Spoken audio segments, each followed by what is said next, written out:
What have been some of your favorite races, whether you win or lost, some of your favorite races? Oh, that's a good question. I really like Joe Martin, that whole stage race. This year I was able to win the overall. That's the only overall I've ever won before.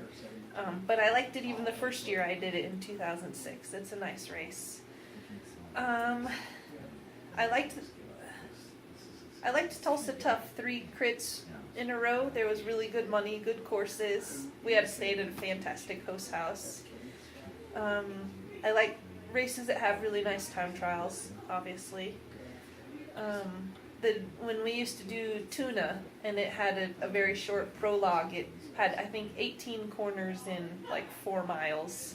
I loved that race. It was so technical and challenging. I liked that. There's some stuff in Europe that I've done that's very memorable.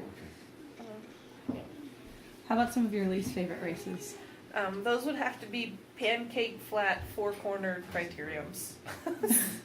I don't like them. They're not good breakaway courses. They're not very challenging. You can just sit in and sprint at the end, and it's not always the smartest or the most fit that wins. And I like courses that challenge your mental strengths and your physical strengths. You've done some racing in Europe with the development team. Can you tell me a little bit about that? Mm-hmm. I started this is 2009, 2008, 2007, racing with the national team, and went over for 6 weeks in the spring and kind of did the quote-unquote female spring classics and learned a lot. Holy smokes, it was so hard.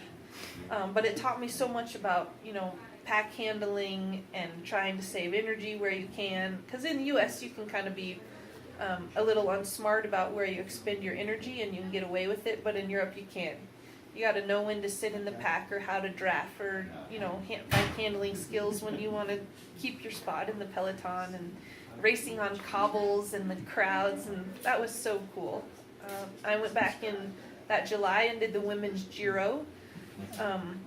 And that was, I've never done a 10-day stage race. It was so hard, but so neat at the same time. Then I went back that fall and did kind of a prep for Worlds, and I made the Worlds time trial team, and that was it.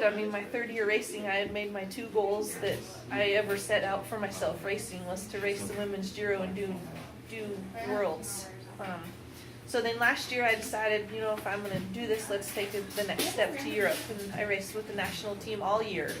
We went in the spring, we went in the summer, and I learned so much, but I also learned maybe that's not what I want to do full time, is race in Europe.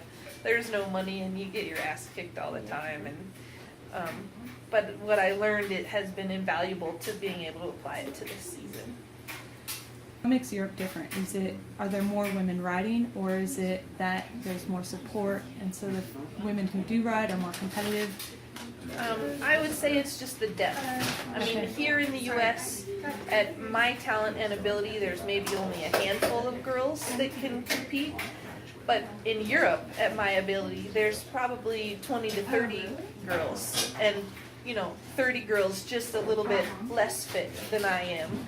And 30 girls who are more fit and more smart than I am. And so you have that depth of riders who've been racing for years and years and years, and they just know how to race. And racing in Europe, the roads are a lot narrower, so you cram 180 girls on super narrow 1-lane twisty roads. It makes it a lot harder mentally, finding your place in the pack and racing. The races are hard for 3 hours, 3.5 hours. And here on super wide roads, it's easy to just, sit back and not do anything. And just the depth in the roads make it harder. Do you think the depth in Europe is in one part attributed to the fact that cycling is a bigger sport in Europe? You probably wouldn't have started cycling if you hadn't injured your knee. There's other women who, Shelley Olds, she played soccer in college. Mm-hmm. Do you think in part the depth in the European field is due to the fact that cycling is more popular and more women get into cycling? Yes. Cycling in general in Europe is the bigger sport, and I saw that the same with skiing too. You know, not many people in the U.S. pay attention to cycling or ski racing until a Lance Armstrong or a Peekaboo Street or Lindsey Vonn come along. But you go to Europe and those two sports, it's like they're so into it. And so, yes, they have cycling academies and ski academies. And here, people are like, you bike race? What is that?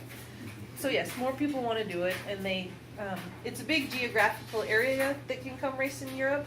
I mean, we are in the U.S. obviously quite large too, but everyone goes to Europe to race. The Australians, the Americans, the Canadians. So everyone is in Europe to race fast and race hard. So do you think the USA cycling houses that they've set up have been and will be instrumental in further growth of US cycling? Mm-hmm. Yeah, it was awesome last year and the year before to have the house in Lucca in Italy, because it was kind of like our home. We could pack up a few things, leave for the weekend, go to Belgium or whatever, and come back and your stuffed animals are still there and your pillows, and it's like home. And it's much more comfortable than going from hotel to hotel. It's really cool what they've done. Does your boyfriend cycle? He does. He rides bikes. He mostly likes to ride mountain bikes. He's a very good mountain biker, holy cow. And that's how we met, was on a road ride. And he suffered and rode his road bike with me for a little while until I liked him. And he's like, I'm done riding a road bike with you. All right. Yeah.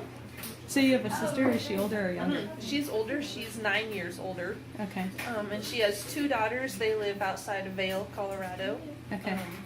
Yeah, and family lives up there, and So living in Colorado is nice. You get to be the aunt who spoils the kids. yes. I don't get a... All right, so your children's book? Yes. What inspired your children's book? We were in Switzerland. I don't remember the place, maybe St. Moritz for a ski race. And I was riding the spin bike for recovery. We would, ski or race in the morning, and then in the afternoon you would do some kind of training to, make your legs feel better for the next day. Right. So I was riding the spin bike, and right next to me was a friend, teammate, who was getting a massage, and her body worked on from a physio. And then she had to ice and stim her back, so she was bored. So she asked me to tell her a story. So sitting right in front of me was a blue medicine ball. So I just made up this story. See, I'm the big blue ball, so the big blue ball is the medicine ball, not like some people think blue ball and think blue balls. Naughty. And yeah, so then I told it was pretty good, and I told it to another teammate, and she's like, you should write children's stories, because some of the stuff I come up with. And at first I thought, no way, that's stupid. But then I kept coming up with really good stories and thought, why not? So I did some research and found out it's pretty easy to self-publish a book. Mm-hmm. And I took a class, just a one evening adult learning how to publish a children's book class, and learned and found an artist online. And I never met her. We just talked on the phone, and I paid her and told her my ideas for the pictures, and here we have it. Look. And it's super cool. Had I never done it, I would have regretted it. It was a big investment and a lot of money, and it hasn't even come close to paying me back. But it's just cool to have. And yeah. Maybe it will someday. Yeah, you never know. Yeah. Mm-hmm. Any other stories? Any other books planned, or?